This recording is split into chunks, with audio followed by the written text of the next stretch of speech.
दूर किसी जंगल में बहुत सारे हरे भरे पेड़ थे, जैसे कि मीठे फलों वाले पेड़, खट्टे फलों वाले पेड़ और ढेर सारे अलग अलग प्रकार के पेड़ थे।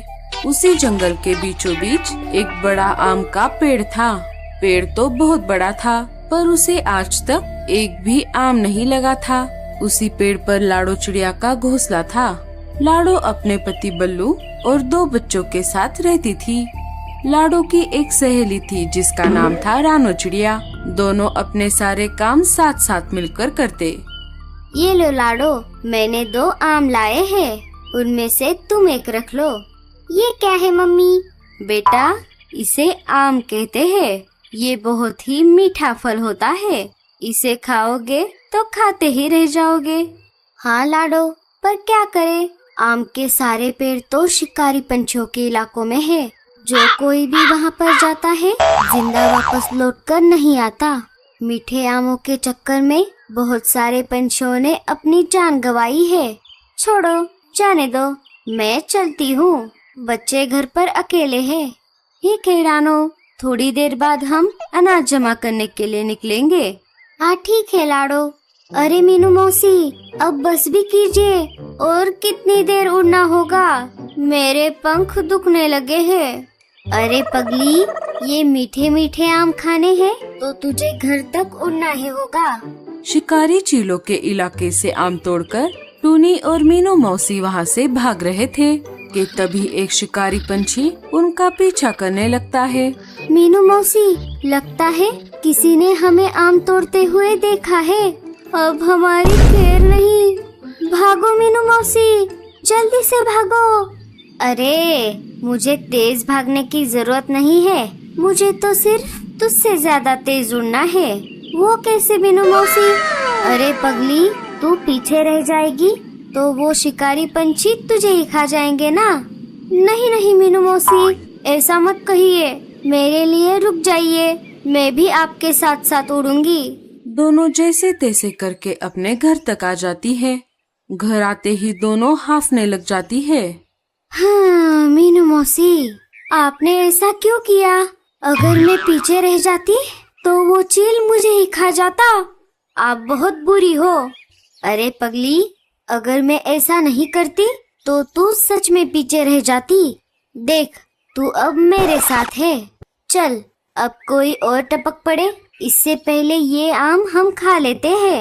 आहा हा हा हा, कितनी अच्छी खुशबू आ रही है। कालू जी, ये इतनी अच्छी खुशबू कहाँ से आ रही है? लगता है किसी ने नया परफ्यूम लाया है। अरे नहीं नहीं गोरी, ये किसी परफ्यूम की खुशबू नहीं है, बल्कि ये खुशबू मीठे आमों की है। लगता है यही आसपास ही कोई आम खा रहा है। गोरी आम की खुशबू की ओर चल पड़ी। लगता है ये मीठे आम की खुशबू मीनू मौसी के घर की ओर से आ रही है। गोरी मीनू मौसी के घर के अंदर चली जाती है। अरे, ये क्यों आ गई? अब इसमें से हिस्सा निकालकर इसे देना पड़ेगा। टूनी, तू देख नहीं रही? हमारे घर मेहमान आई है, उनका स्वागत करो। हाँ मीनू मौसी, आपका हमारे घर में स्वागत है। मीनू मौसी, ये आप क्या खा रही हो? क्या ये मीठा है? अरे नहीं नहीं गोरी, ये तो बहुत खट्टा है। इसे खाकर तो मेरे दांत किटकिटा रहे हैं। कोई बात नहीं मीनू मौसी, इसमें से थोड़ा मुझे खाने को मिल जाए तो बहुत अच्छा होता। हाँ हाँ, क्यों नहीं, रुक जा, मैं एक काम करती हूँ। इसमें से आधा आम खा लेती हूँ, फिर आधा आम तू ले जाना। हाँ मीनू मौसी, ठीक है। मीनू मौसी ने देर न करते हुए अपना आम खाना शुरू कर दिया। उन्होंने थोड़े समय में ही पूरा आम चट कर दिया। ये लो गोरी, तुम्हारा आधा आम। गोरी ने उसे उठाया और अपने घर की तरफ चल पड़ी। पागल कहीं की, मेहनत करूँ मैं और आम खाए ये। ये देखिए कालू जी, आखिर में ये मीठा आम लेकर आ ही गई। हाँ हाँ गोरी, खा लो, बस मुझे परेशान मत करो, मुझे सोने दो। गोरी ने आम खाने की बहुत कोशिश की, पर उसे आम खाया नहीं जा रहा था। अरे, ये आम टूटता क्यों नहीं? कालू ने आम की ओर देखा और जोर जोर से हंसने लगा।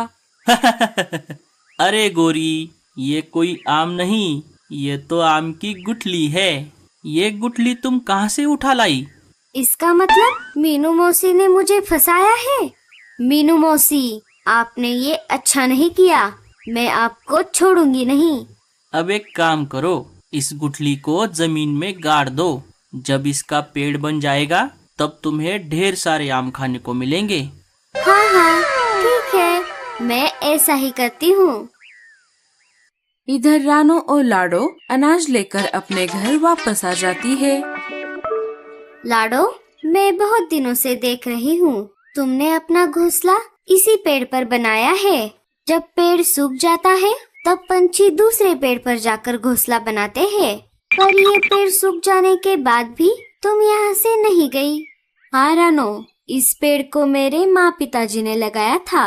उन्होंने कहा था इस पेड़ की देखभाल करना, यह बड़ा हो जाएगा तो तुम्हें ये बहुत सारे फल देगा। जब इसे फल आने वाले थे तब न जाने क्यों ये सूख गया। मम्मा, बहुत देर हो गई, लेकिन पापा अभी तक घर नहीं लौट आए। बच्चों, पर पापा कहाँ पर गए हैं? सोनू पापा के पास मीठे आम खाने की जिद कर रहा था। पापा ने सोनू को बहुत समझाया, लेकिन सोनू के जिद के आगे पापा की एक न चली। इसीलिए पापा सोनू के लिए आम लाने के लिए चले गए हैं। अरे नहीं, कहीं तुम दोनों के पापा मीठे आमों के पेड़ों के इलाकों में तो नहीं गए? वहाँ तो शिकारी चील रहते हैं। तुम चिंता मत करो लाडो, भाई साहब को कुछ नहीं होगा। वो दोनों बातें कर ही रही थी, तभी घोंसले के बाहर किसी के गिरने की आवाज आई। अरे, ये कैसी आवाज है? सब बाहर आ जाते हैं। अजी, ये आपको क्या हुआ? ये सब कैसे हुआ? अजी, आपको क्या हुआ? उठिए ना। लगता है शिकारी चीलों ने इन पर हमला किया है। हमें फौरन इन्हें डॉक्टर उल्लू चाचा के पास लेकर जाना होगा। लाडो बल्लू चिड़े को पंछी एम्बुलेंस में बिठाकर डॉक्टर उल्लू चाचा के पास लेकर आई। डॉक्टर उल्लू चाचा छोटे पेड़ में कुछ दवाई डाल रहे थे। लाडो बल्लू चिड़े को डॉक्टर उल्लू चाचा के घर के अंदर लेकर आई। अरे अरे, ये क्या हो गया? लगता है किसी शिकारी पंछी ने इन पर हमला किया है। मुझे इनके घाव पर मरहम लगाना होगा। डॉक्टर उल्लू चाचा ने जड़ी बूटी वाला मरहम बल्लू चिड़े के जख्मों पर लगा दिया। उन्होंने मरहम टेबल पर रख दिया। मरहम नीचे छोटे पेड़ वाले मिट्टी में जाकर गिर गया। जब मरहम पेड़ों की जड़ों में गिर गया तब मानो चमत्कार हो गया। सूखा हुआ पेड़ धीरे धीरे हरा होने लगा। अरे वाह, ये तो गजब हो गया। बहुत दिनों से मैं पेड़ों के ऊपर खोज कर रहा था, पर आज जाने अनजाने में ही सही, हमें आज बहुत बड़ी सफलता हासिल हुई। बल्लू बेहोशी से जाग गया। आपका बहुत बहुत शुक्रिया चाचा जी, आपने मेरे पति की जान बचाई।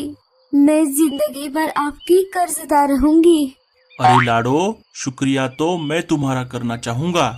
बहुत दिनों से मैं सूखे पेड़ों को दोबारा हरा बनाने की औषधि बना रहा था, पर उसमें मुझे सफलता नहीं मिल रही थी। पर आज गलती से मुझे वो औषधि मिल गई। उसमें एक जड़ी बूटी की कमी थी। उल्लू चाचा, क्या हम इस औषधि से किसी भी पेड़ को हरा भरा कर सकते हैं?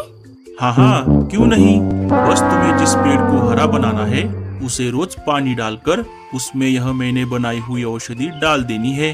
कुछ ही दिनों में वह पेड़ हरा हो जाएगा और उसे ढेर सारे फल भी आएंगे।